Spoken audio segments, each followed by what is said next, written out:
Hey y'all, and welcome back to So Crafty with Connie. Today I wanted to show you how to make these micro bat hanging pouches. They come in single and double, and this one is the single one. And if this video helps you out and you like it, give me a thumbs up, and don't forget to subscribe for more videos. And I'm ready to go, so let's get started. Now the first thing you want to do is go ahead and gather your materials to make these. First off is to get the pattern, and it's called Microbat Pouches, and I will attach the link to where I got this in the description of my video. And it comes out with the double hanging micro pouch and the single hanging one. And it also comes with the micro rescue pouch, which is different from the hanging pouch. And the rescue one, there's a ribbon here that's tied around to the bottom when they're out rescuing them, and they put them in, and then they'll tie it closed like that. I will also have a video on this that you can watch too if you need help with that one. And this is the single one, the single pouch. And I have already, all these, what they do is they just hang the pouch onto a rod and using these ties, and then they put the little microbat in there. And so if it's injured or what have you, or orphaned, and it'll, they take care of it. All right, and so you will also need one piece of fleece for the outside and one piece of flannel for the inside, and ribbon. And then I would also get some matches or a candle or whatever you may have, because you're going to want to, when you get through, you're going to want to kind of burn the edges of this ribbon so it doesn't fray. And they stress it's very important that they don't want any kind of loose threads on the inside of the bag or outside. So now you're going to cut your pieces out. I'm going to be making the single hanging bag, which is what this one is. The double is just like this. The instructions are just the same. It's just a little bigger. Okay, and so I have already cut my pieces of fabric out, and you will cut them on the fold, one piece for each. And so I just folded it, and I went ahead and cut my pieces out. So I got my pieces cut out, and now I'm ready to sew it up. So let's head over to the sewing machine.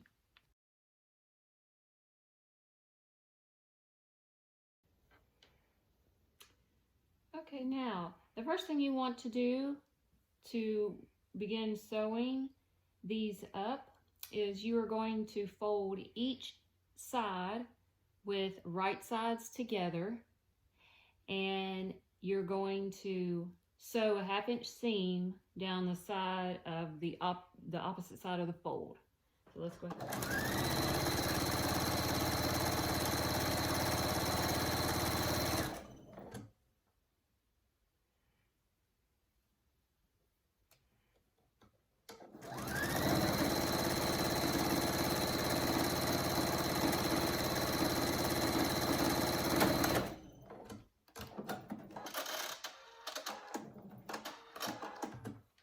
Now after you do that, I would trim off the excess as close to the seam as you can get, the stitch that you just made, without cutting it.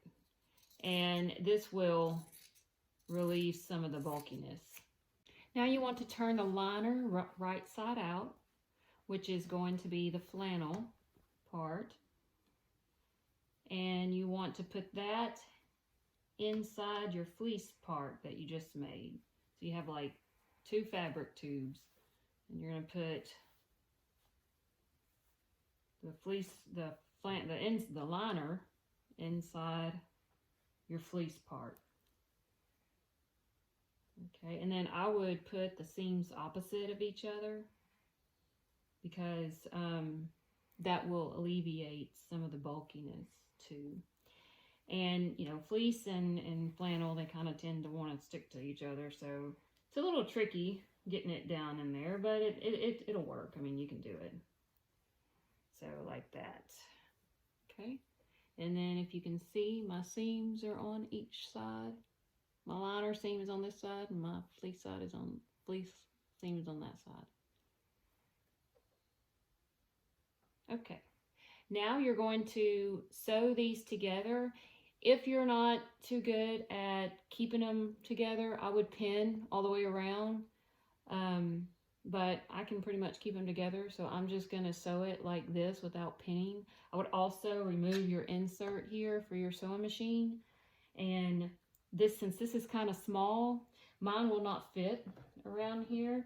So I'm just going to put it under my presser foot like this and kind of just hold the edge back like that. You can see that. And then just move it as I sew it, kind of walk with it. Okay. And then you do that with about a 1/2 inch seam allowance. Okay. So you just sew a little, turn it, sew a little more, turn it, sew a little more, turn it, and keep going until you get to where you started.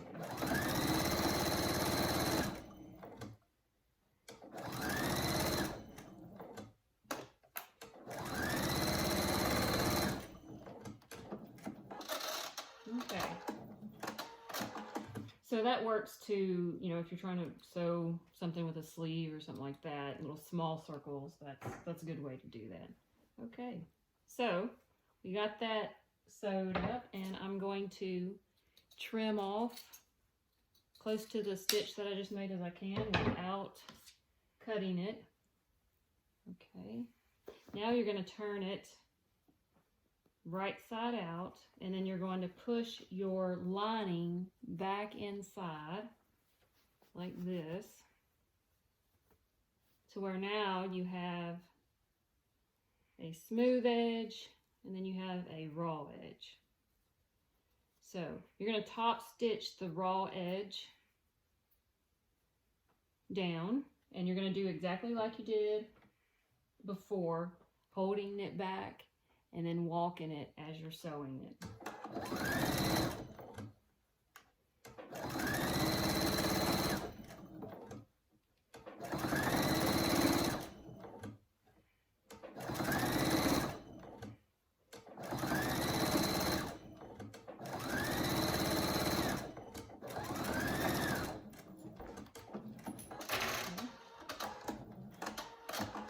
Now you're going to cut off the loose threads.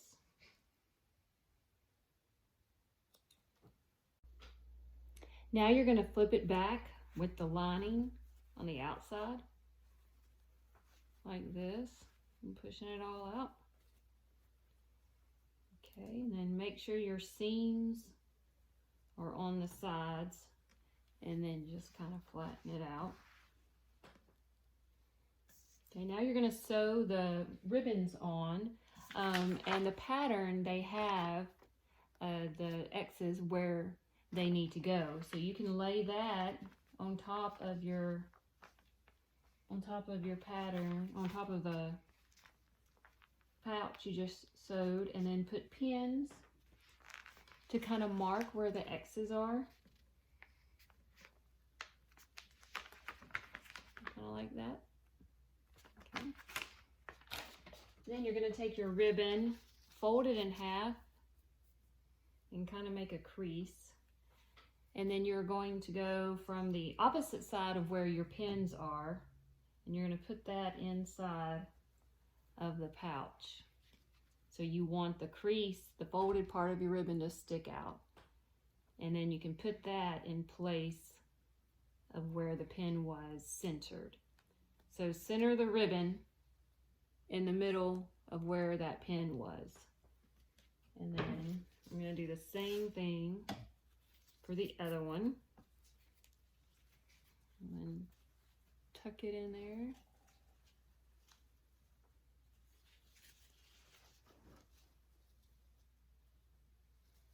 And then grab it from the other side, and then take my pin out and kind of push it even. I'd let it stick out about a half an inch or so. Okay, and then you've got both of the ribbons in place with the bent folded side sticking out. And now you're going to sew across each one, all across the bottom, from one end to the other end, about, I don't know, about a half inch or so. And do it a couple of times just so to make sure it's reinforced.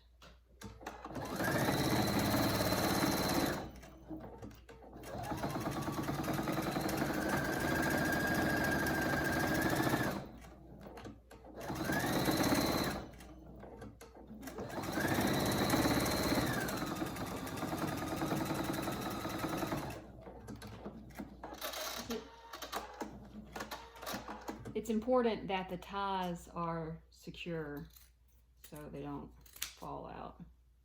Okay, and then again, clip any loose threads and then trim off close to your stitch that you just made without cutting it.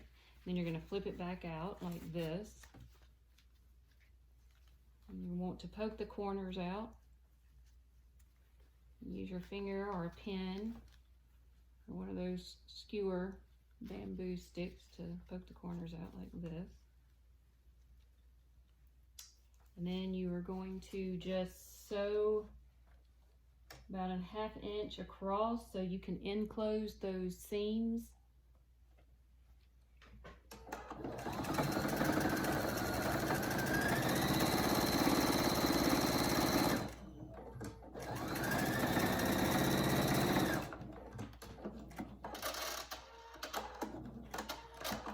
Again, it's very important that those seams are closed up on the inside so the microbat doesn't get injured any further. All right, and that's it. So you have your little microbat single hanging pouch. Again, the double is exactly the same way, it's just bigger.